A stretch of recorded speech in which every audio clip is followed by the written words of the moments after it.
mulai dari ayat yang keempat sampai dengan ayatnya yang ke-8. Kisah Para Rasul pasalnya yang ke-8, ayat yang ke-4 hingga ayat yang ke-8. Filipus di Samaria. Mereka yang tersebar itu menjelajah seluruh negeri itu sambil memberitakan Injil. Dan Filipus pergi ke suatu kota di Samaria dan memberitakan Mesias kepada orang-orang di situ. Ketika orang banyak itu mendengar pemberitaan Filipus dan melihat tanda-tanda yang diadakannya, mereka semua dengan bulat hati menerima apa yang diberitakannya itu. Sebab dari banyak orang yang kerasukan roh jahat, keluarlah roh-roh itu sambil berseru dengan suara keras. Dan banyak juga orang lumpuh dan orang timpang yang disembuhkan. Maka sangatlah besar sukacita dalam kota itu. Bagian yang kedua kita perhatikan di ayat yang ke-26, masih di dalam pasal yang sama. Kisah Rasul pasal 8 ayat 26 hingga ayat yang ke-40 akan saya bacakan. Kemudian berkatalah seorang malaikat Tuhan kepada Filipus, katanya, bangunlah dan berangkatlah ke sebelah selatan, menurut jalan yang turun dari Yerusalem ke Gaza. Jalan itu jalan yang sunyi. Lalu berangkatlah Filipus. Adalah seorang Ethiopia, seorang sida-sida, pembesar dan kepala perbendaharaan Sri Kandake, Ratu negeri Ethiopia, yang pergi ke Yerusalem untuk beribadah. Sekarang orang itu sedang dalam perjalanan pulang dan duduk dalam keretanya sambil membaca kitab Nabi Yesaya. Lalu kata Roh kepada Filipus, pergilah ke situ dan dekatilah kereta itu. Filipus segera ke situ dan mendengar sida-sida itu sedang membaca kitab Nabi Yesaya. Kata Filipus, mengertikah Tuhan apa yang Tuhan baca itu? Jawabnya, bagaimanakah aku dapat mengerti kalau tidak ada yang membimbing aku? Lalu ia meminta Filipus naik dan duduk di sampingnya. Nats yang dibacanya itu berbunyi seperti berikut. Seperti seekor domba, ia dibawa ke pembantaian. Dan seperti anak domba yang keluh di depan orang yang menggunting bulunya, demikianlah ia tidak membuka mulutnya. Dalam kehinaannya berlangsunglah hukumannya. Siapakah yang akan menceritakan asal-usulnya? Sebab nyawanya diambil dari bumi. Maka kata sida-sida itu kepada Filipus, aku bertanya kepadamu, tentang siapakah Nabi berkata demikian? Tentang dirinya sendiri atau tentang orang lain? Maka mulailah Filipus berbicara dan bertolak dari nats itu yang memberitakan Injil Yesus kepadanya. Mereka melanjutkan perjalanan mereka dan tiba di suatu tempat yang ada air. Lalu kata sida-sida itu, lihat, di situ ada air. Apakah halangannya jika aku dibaptis? Sambut Filipus, jika Tuhan percaya dengan segenap hati, boleh. Jawabnya, aku percaya bahwa Yesus Kristus adalah anak Allah. Lalu orang Ethiopia itu menyuruh menghentikan kereta itu, dan keduanya turun ke dalam air, baik Filipus maupun sida-sida itu, dan Filipus membaptis dia. Dan sesudah mereka keluar dari air, Roh Tuhan tiba-tiba melarikan Filipus, dan sida-sida itu tidak melihatnya lagi. Ia meneruskan perjalanannya dengan sukacita. Tetapi ternyata Filipus ada di Asdod. Ia berjalan melalui daerah itu dan memberitakan Injil di semua kota sampai ia tiba di Kaisarea. Sampai di situ pembacaan Alkitab untuk kita renungkan pada pagi hari ini. Saudara-saudara, hari ini kita berbicara sebuah tema mengambil bagian di dalam misi Allah. Saudara, ketika kita berbicara tentang misi Allah, kita melihat bahwa di dalam sejarah kehidupan, Allah adalah Allah yang bekerja. Allah bukanlah Allah yang ketika selesai mencipta, lalu dia kemudian melipat tangannya dan kemudian dia hanya menonton saja apa yang terjadi dengan ciptaan. Bukan.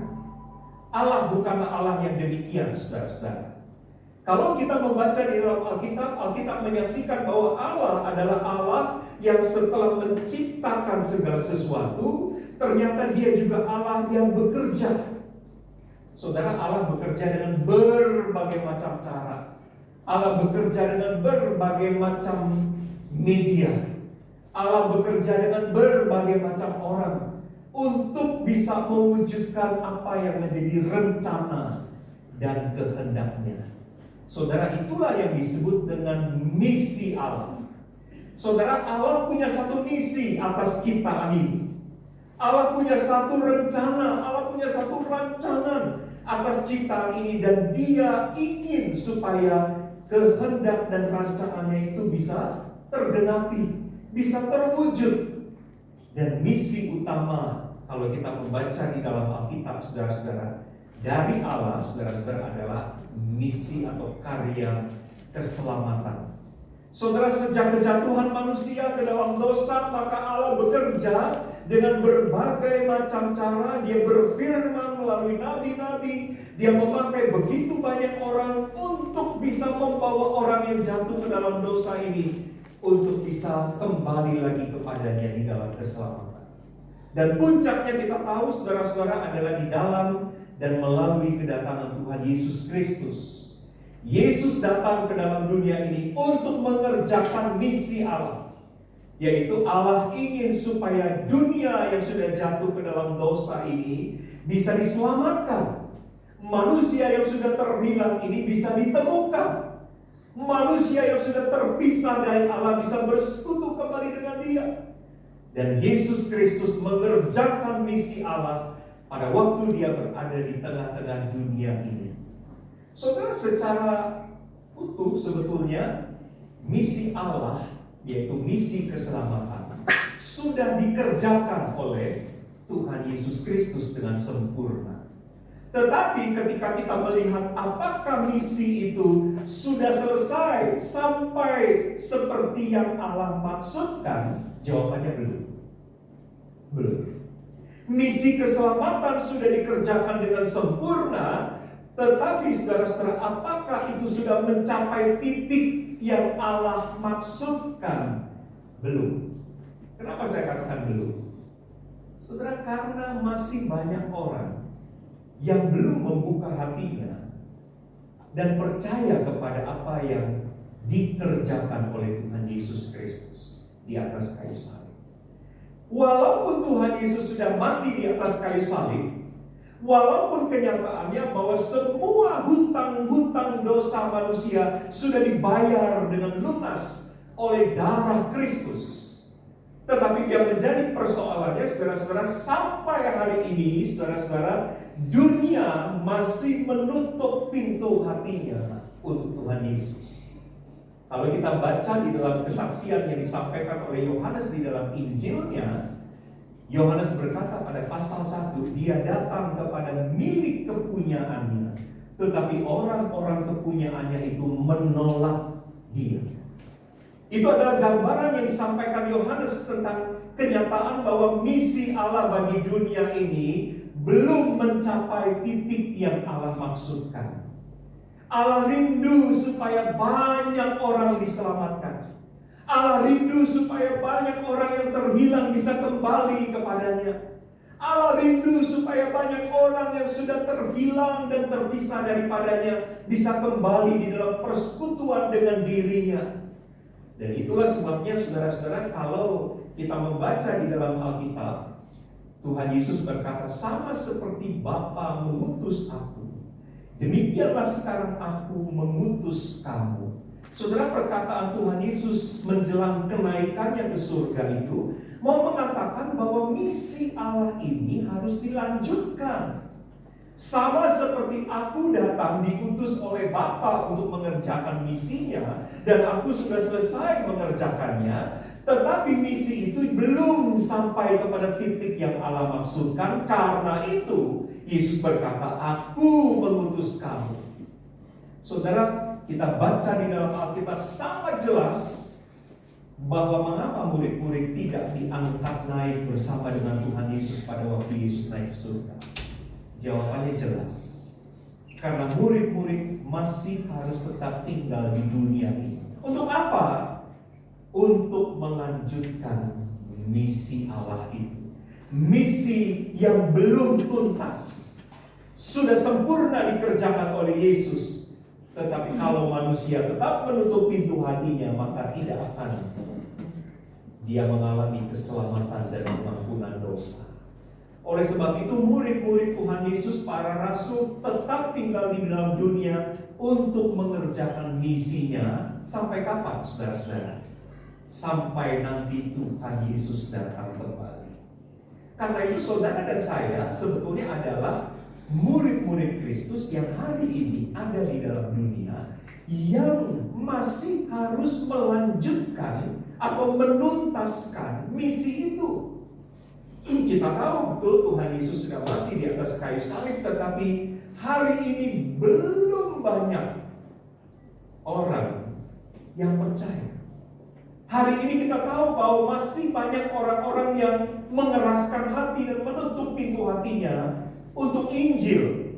Karena itulah saudara dan saya, kita sebagai gereja pada hari ini ada di dalam dunia. Kalau kita bertanya kenapa ya kita tidak segera diangkat oleh Tuhan Yesus, karena misi itu belum selesai.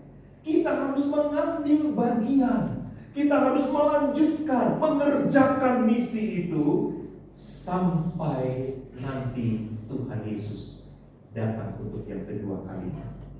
Nah, saudara-saudara, berbicara tentang misi, pagi ini saya mau mengajak kita untuk merenungkan satu bagian tentang apa yang dicatat oleh Lukas di dalam kitab Kisah Para Rasul. Saudara, apa yang dicatat oleh Lukas ini menarik karena peristiwa yang tadi kita baca itu dilatar belakangi oleh sebuah peristiwa yang sebetulnya sangat mengerikan, yaitu peristiwa kematian seorang murid yang bernama Stefanus. Kalau saudara membaca di dalam Kisah Para Rasul pada pasal sebelumnya, kita tahu Stefanus itu dibunuh. Dia dirajam dengan batu sampai mati karena imannya dan karena kesaksian imannya kepada Tuhan Yesus Kristus. Nah, saudara, ternyata peristiwa pembunuhan Stefanus itu membuat, dikatakan di ayat keempat, mereka, artinya murid-murid atau orang Kristen pada waktu itu yang ada di Yerusalem, akhirnya tersebar keluar dari kota Yerusalem dan menjelajah seluruh negeri itu. Tetapi saudara perhatikan ayat keempat, di situ dikatakan sambil memberitakan Injil. Rupa-rupanya murid-murid pada waktu itu tidak kapok. Mereka tidak menjadi takut. Mereka tidak kemudian berubah menutup mulut gara-gara ada seorang Kristen dibunuh karena imannya. Sebaliknya, saudara-saudara, peristiwa pembunuhan Stefanus itu membuat murid-murid kemudian tersebar, pergi meninggalkan kota Yerusalem, pergi ke daerah dan ke kota-kota lain sambil memberitakan Injil. Saudara lihat di situ satu prinsip yang mengatakan makin dibabat, makin merambat. Ya. Makin ada penganiayaan, justru Injil makin diberitakan dengan semakin luas. Nah, saudara-saudara, Filipus dicatat oleh Lukas di dalam bagian yang tadi kita baca, dikatakan juga pergi ke suatu kota di Samaria. Dikatakan di situ dia memberitakan Injil, di situ dia mengadakan tanda-tanda dan mujizat-mujizat. Banyak orang yang dikuasai oleh roh-roh jahat, banyak orang yang sakit, orang lumpuh, orang timpang yang disembuhkan karena dan lewat pelayanan Filipus di Samaria. Saudara-saudara, kalau saya boleh bayangkan pada waktu itu Filipus mengadakan KKR di kota Samaria. Dia memberitakan Injil dan di situ dicatat banyak orang yang bertobat dan menerima pemberitaannya. Banyak orang yang dilepaskan dari roh-roh jahat. Banyak orang yang disembuhkan dari sakit, dari lumpuh, dari timpang. Dan terjadilah kebangunan. Sebuah revival. Sebuah kebangunan rohani yang sangat besar yang ada di kota-kota di daerah Samaria. Itu latar belakangnya. Saudara, dalam Filipus mengadakan KKR besar-besaran itu, kita pindah ke ayat 26.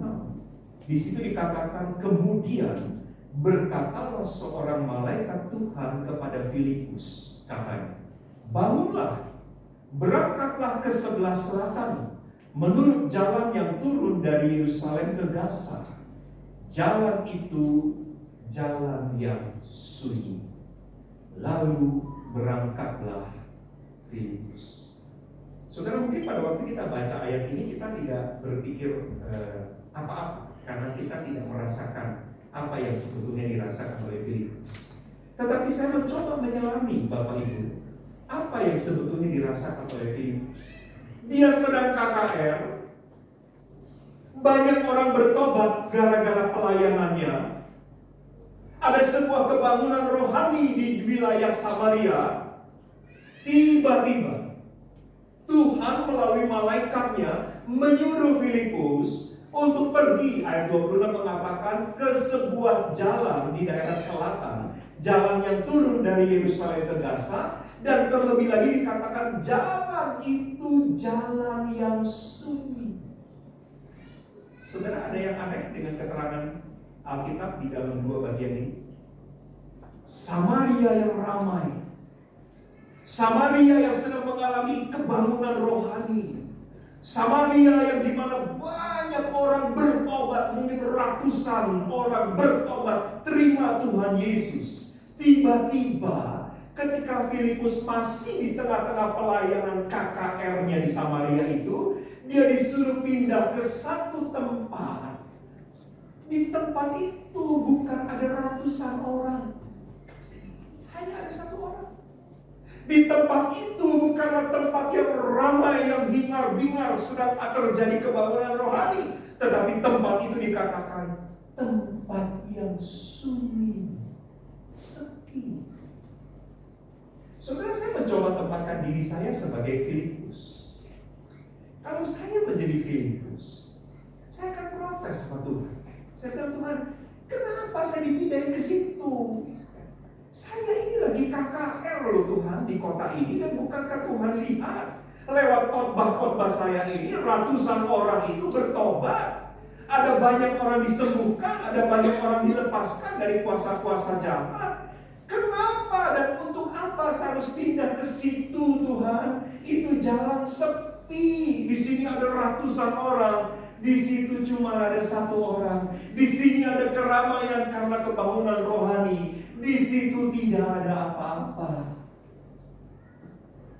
Saudara, tetapi menarik, Lukas mencatat satu kalimat di ayat 27. Lalu berangkatlah Filipus. Saudara, kalau kita bicara tentang misi Allah, saudara, kadang-kadang kita tidak bisa membayangkan dengan pikiran manusia apa sebetulnya yang Allah mau kerjakan di tengah-tengah dunia. Saudara, berbicara tentang misi, kita harus punya sebuah kepekaan. Kepekaan tersendiri apa yang Tuhan mau kerjakan. Saudara, misi Allah, atau ketika kita bicara tentang misi gereja hari ini, misi gereja sesungguhnya adalah misinya Allah. Kadang-kadang udah salah kaprahnya begini, misi gereja tidak lagi sebetulnya merupakan misi Allah.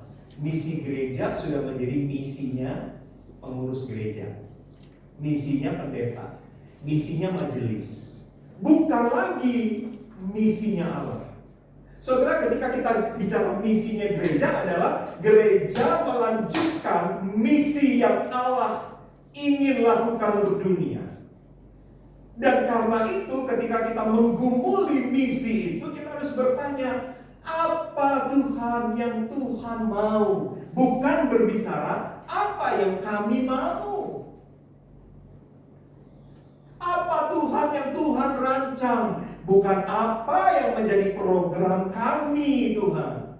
Saudara Filipus, kalau kita tanya dia, kalau kita bisa wawancarai Filipus hari ini sebagai manusia, tentu dia akan pilih Samaria.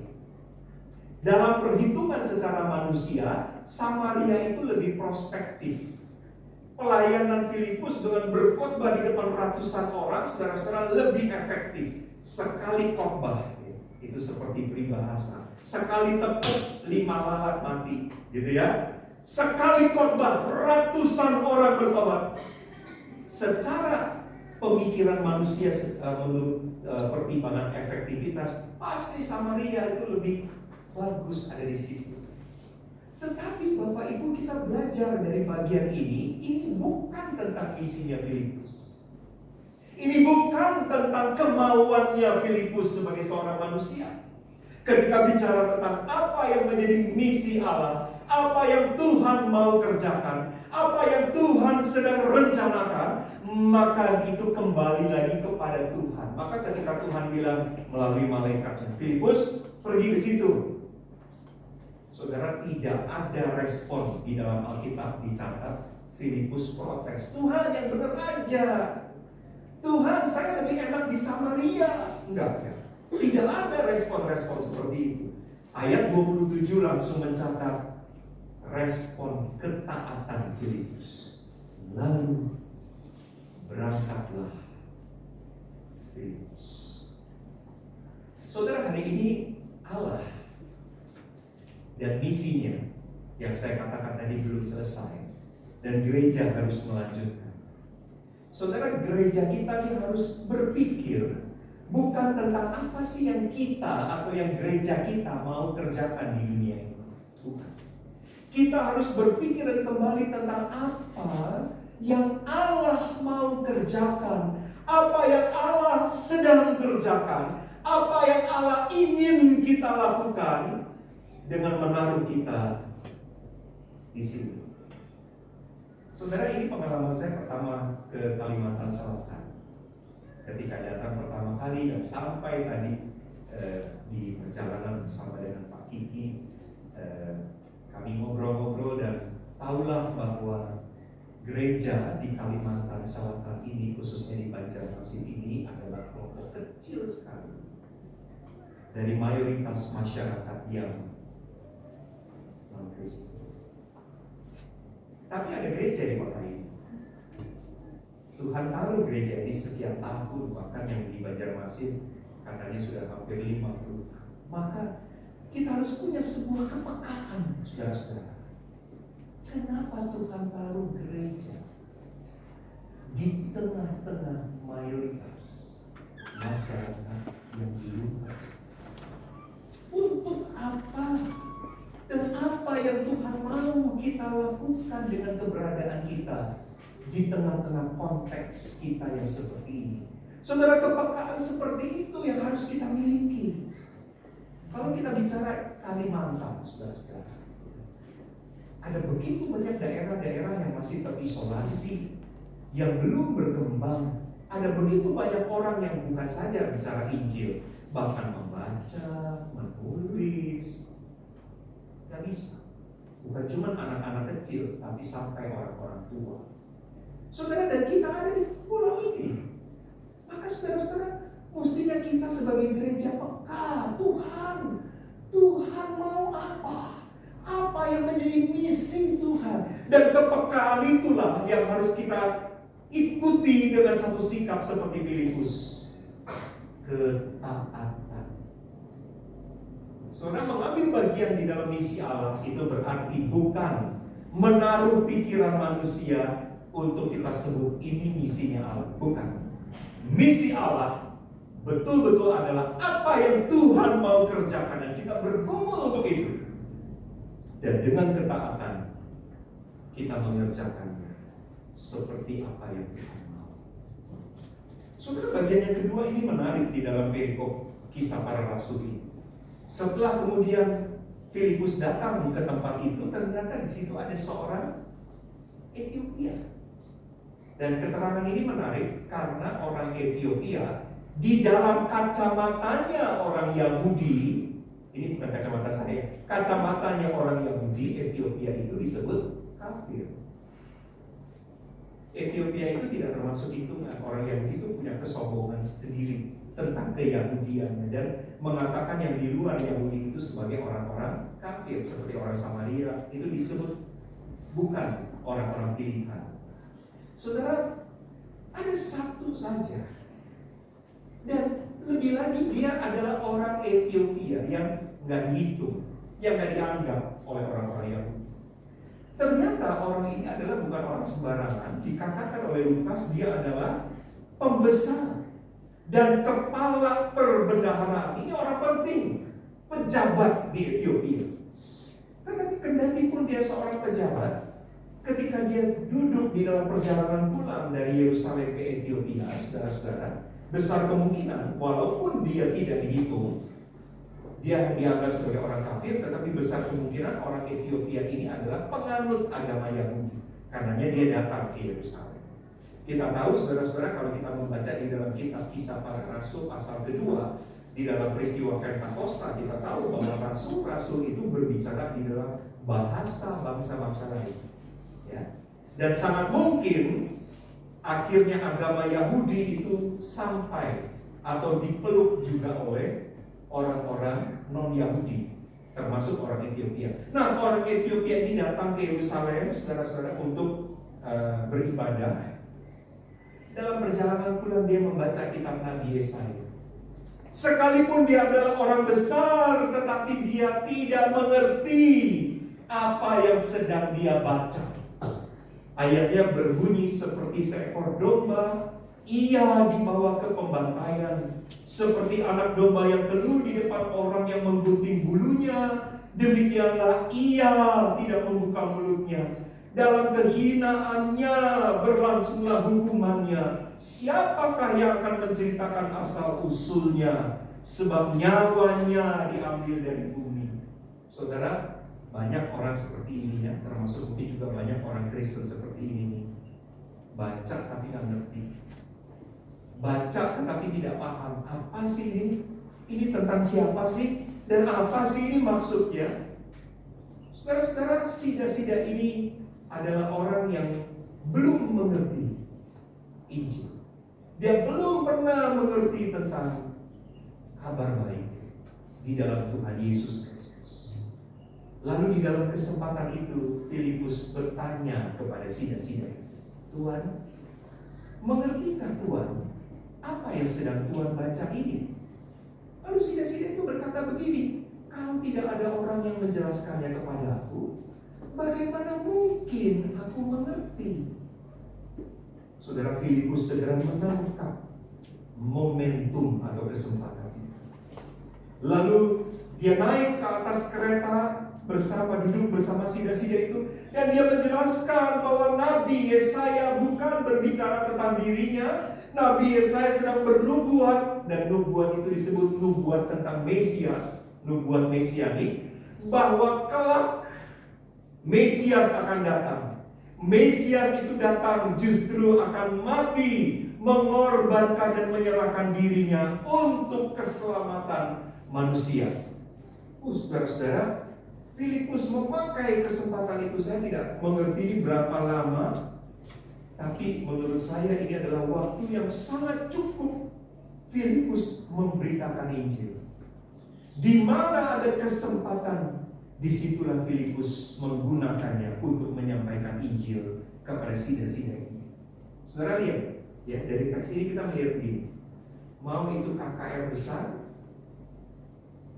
mau itu hanya menginjili satu orang, buat Tuhan sama-sama penting. Jangan pernah meremehkan, ya, satu orang dengan kelompok besar. Komunitas Kristen yang kecil atau katakanlah gereja besar, sama-sama penting. Buat Tuhan satu orang ini sangat penting. Buat Tuhan tidak ingin kehilangan satu orang Ethiopia ini untuk dia bawa di dalam rengkuhan anugerah keselamatan. Buat Tuhan satu jiwa ini sama berharganya dengan ratusan jiwa yang bertobat di Samaria. Dan setelah Filipus menceritakan tentang Injil Tuhan Yesus Kristus, kalau ini saudara lihat, menariknya adalah pertanyaan itu datang dari sida-sida, bukan dari Filipus. Lihat, di situ ada air. Apa halangannya jika saya ini dibaptis? Saudara, Filipus tidak menawari, Pak, mau dibaptis enggak? Enggak. Tapi justru sida-sida itu yang bertanya. Itu menandakan bahwa di dalam hatinya, hanya karena bercerita atau cerita dan penjelasan yang disampaikan oleh Filipus, tetapi juga ini karena pekerjaan Roh Kudus, maka iman itu tumbuh di dalam hati sida-sida itu sampai dia bertanya, bolehkah saya dibaptis? Saudara, jangan pernah meremehkan percakapan.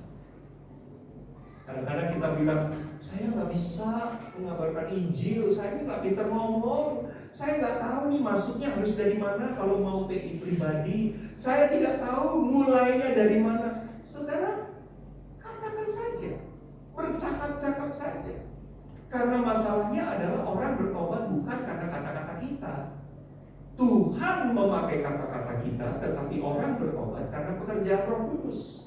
Yang menjadi persoalan adalah bukan bisa atau enggak kita itu, tapi mau enggak kita. Bahkan dengan percakapan sederhana, bahkan dengan ngobrol-ngobrol, dengan bercerita, dengan bersaksi, orang bisa bertobat.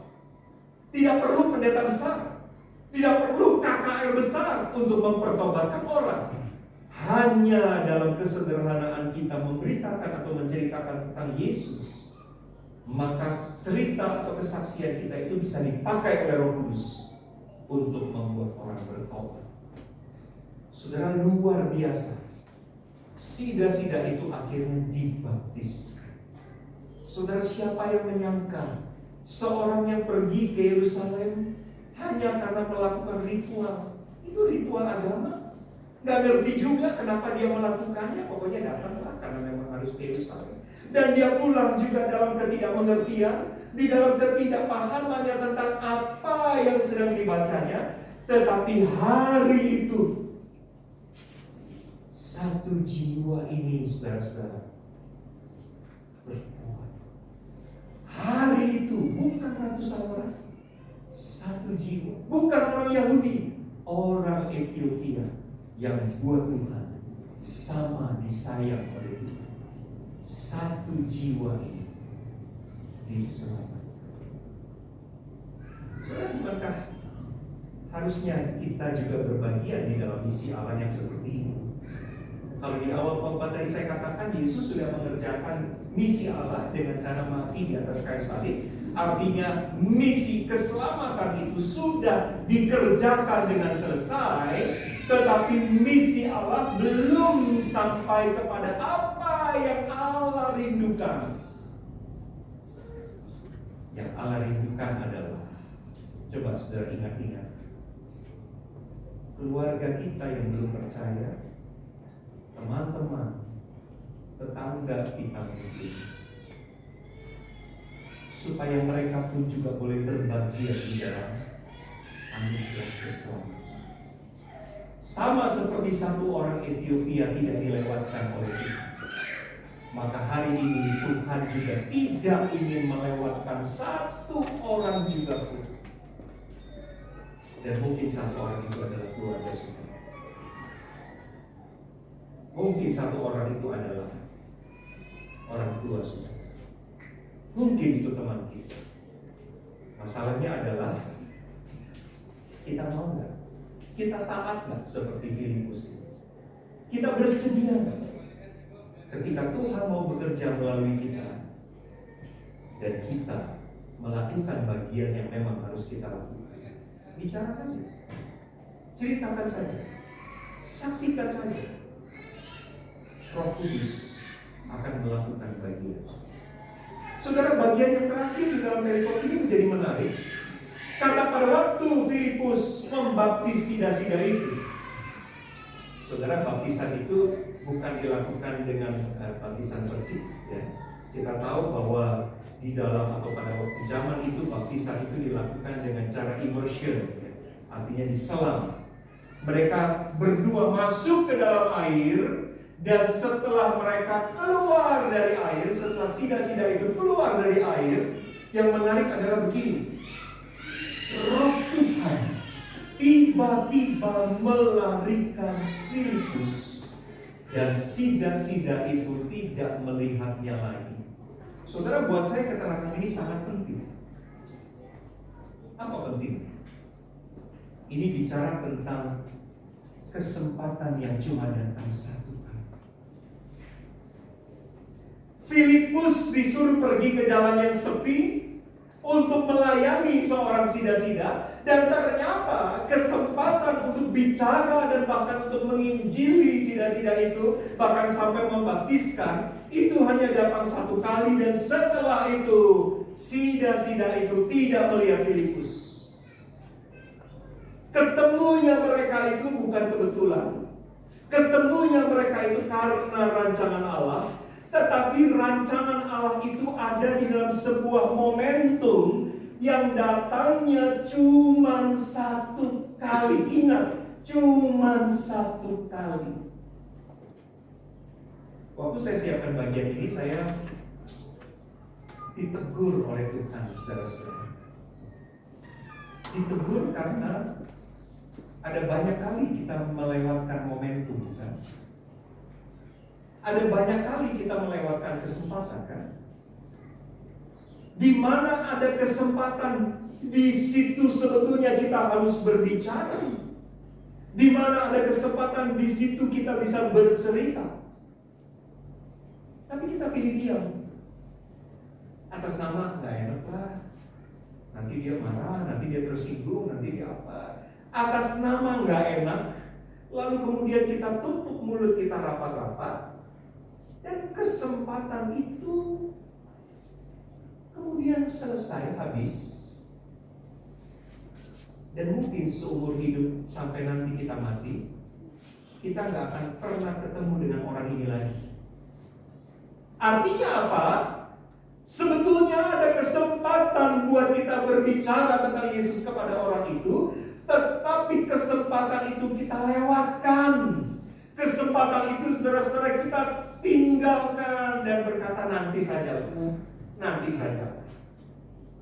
Saudara, Filipus tidak lewatkan kesempatan itu. Satu kali dia ketemu sida-sida itu, dan sampai keduanya mati tidak ketemu, saudara-saudara. Tetapi yang menarik adalah sida-sida itu tidak melihatnya lagi. Kalimat di akhir ayat itu berbunyi begini: ia meneruskan perjalanannya dengan sukacita. Ada satu perubahan besar.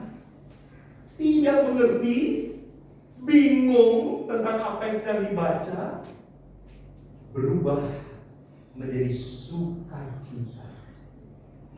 Tidak mengenal keselamatan, tidak punya pengharapan iman, berubah menjadi ia pulang dengan sukacita. Karena apa? Karena kesempatan yang satu kali itu tidak dilewatkan oleh Filipus. Dia menginjili sida-sida itu, dan setelah membaptiskannya, Filipus kemudian terpisah dari sida-sida itu. Kesempatan. Bapak Ibu, jangan pernah lewatkan kesempatan. Jangan pernah sia-siakan momentum-momentum di mana kita sebetulnya bisa berbagian di dalam misinya Allah. Ketika Anda punya kesempatan berbicara, pakailah. Karena belum tentu Anda akan bertemu dengan orang itu untuk yang kedua, ketiga, keempat, kelima kalinya. Ketika ada kesempatan kita memberitakan Injil, beritakanlah. Karena belum tentu besok kita masih hidup. Kalau kita harus menyampaikan sesuatu yang baik kepada orang lain, sampaikanlah hari ini, karena belum tentu dia akan hidup besok. Artinya apa? Ini kesempatan. Saudara, misi Allah itu ada di dalam satu dimensi waktu yang kita tidak selalu punya kesempatan untuk berbagian di dalam. Karena itu selama ada kesempatan, kita belajar dari ceritanya Filipus ini. Dipakai kesempatan yang cuma satu kali, maka setelah dibaptis sida-sida ini pulang dengan sukacita. Dan saya percaya sampai sida-sida ini mati, dia mati di dalam sukacita sebagai orang percaya.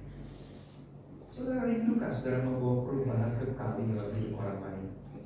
Rindukah saudara berbagian di dalam misi Allah? Saudara, hari ini, bukan hanya hari ini, mulai dari hari Jumat kemarin, saya dan seorang rekan dosen Ibu Astri namanya datang ke Banjarmasin. Kami ini dari STT Amanat Agung. Nanti saya akan memperkenalkan lebih jauh tentang STT. Kami adalah pengajar dosen di sekolah tinggi teologi, namanya Amanat Agung. Kami sedang mendidik, melatih, mempersiapkan orang-orang untuk berbagian di dalam misi, menjadi hamba-hamba Tuhan, menjadi orang-orang yang kelak akan diutus untuk melayani Tuhan, baik di gereja, di sekolah, di ladang misi, di lembaga-lembaga pelayanan. Saudara, kami sadar bahwa STT ini sedang mengambil bagian di dalam misi Allah yang begitu besar. Tetapi saya ingin mengatakan kepada Bapak Ibu bahwa misi Allah bukan hanya dikerjakan oleh STT, bukan hanya dikerjakan oleh hamba Tuhan. Misi Allah harus kita kerjakan sampai Tuhan nanti datang. Adakah dan bersediakah saudara berbagian, mengambil bagian di dalam misi Allah sampai nanti Tuhan datang kembali? Mari kita berdoa.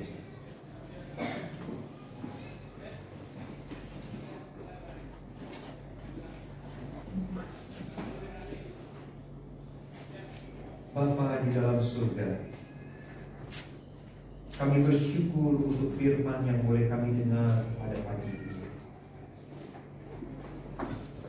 Kami sadar bahwa misi Allah belum selesai sebagaimana yang Allah rindukan. Ada masih banyak orang di luar sana yang jangankan percaya, mendengar berita Injil saja mereka belum pernah. Mendengar ada karya keselamatan yang sudah dikerjakan oleh Yesus di atas kayu salib, mereka belum pernah mendengarnya. Oh, bagaimana mereka dapat percaya kalau mereka tidak pernah mendengar? Dan bagaimana mereka dapat mendengar kalau tidak pernah ada orang yang memberitakannya? Tuhan, karena itu kami sadar bahwa kami sebagai murid Kristus yang ada di dalam dunia ini punya satu tugas, punya satu misi. Misi kami bukanlah misi pribadi kami. Misi kami bukanlah misinya manusia. Misi kami adalah melanjutkan dan menuntaskan misi Allah. Ya Tuhan, beri kami kepekaan, sama seperti Filipus yang sedang melayani besar-besaran di Samaria. Dia punya kepekaan hati dan ketaatan untuk pergi ke satu tempat yang sepi dan kecil, bahkan hanya untuk melayani satu orang. Tetapi satu orang ini adalah orang yang sangat berharga buat Tuhan, yang untuknya juga Yesus sudah mati. Ajari kami juga punya kepekaan seperti Filipus, ya Tuhan, untuk mengerti apa yang menjadi misimu, apa yang Tuhan mau kami kerjakan sebagai orang Kristen di Banjarmasin, di Kalimantan Selatan ini. Kami hadir di tengah-tengah masyarakat yang belum percaya.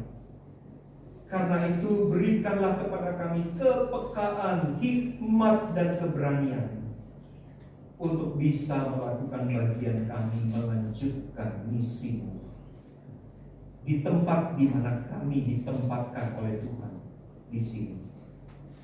Ya Tuhan, kami percaya bahwa hal yang sederhana seperti sebuah percakapan kecil pun dapat Tuhan pakai untuk membawa orang kepada iman di dalam Kristus. Bukan hanya KKR-KKR besar yang membuat orang datang dan bertobat, tetapi percakapan sederhana. Apabila Roh Kudus bekerja di dalam dan melaluinya, kami sungguh yakin Tuhan dapat memakai percakapan sederhana ini untuk membawa orang datang kepada iman kepada Kristus. Pakailah kami Tuhan. Kami adalah orang-orang yang terbatas dan sederhana. Mungkin kami tidak pandai berbicara, tetapi kami percaya bahwa iman tidak datang dari perkataan manusia. Iman datang karena pekerjaan Roh Kudus yang bekerja di dalam dan melalui perkataan manusia. Pakai kami Tuhan. Kami ingin mengambil bagian di dalam misi. Kami tidak ingin melewatkan kesempatan. Ampuni kami Tuhan, kalau mungkin ada banyak kesempatan perjumpaan dengan seseorang yang sudah kami lewatkan. Kami tidak berkata apa-apa, kami tidak bercerita kepadanya, kami tidak bersaksi tentang Tuhan kepadanya. Ampuni kami. Kami ingin Tuhan menggunakan waktu dan kesempatan untuk betul-betul mengambil bagian di dalam misi-Mu, supaya ketika waktunya selesai, kami bisa berkata dengan lega bahwa kesempatan sudah kami gunakan dengan sebaik-baiknya. Terima kasih Tuhan untuk firman-Mu. Terima kasih untuk peringatan-Mu kepada kami, supaya kami sebagai anak-anak-Mu tetap setia dan taat mengambil bagian di dalam misi Allah. Di dalam nama Tuhan Yesus Kristus kami berdoa.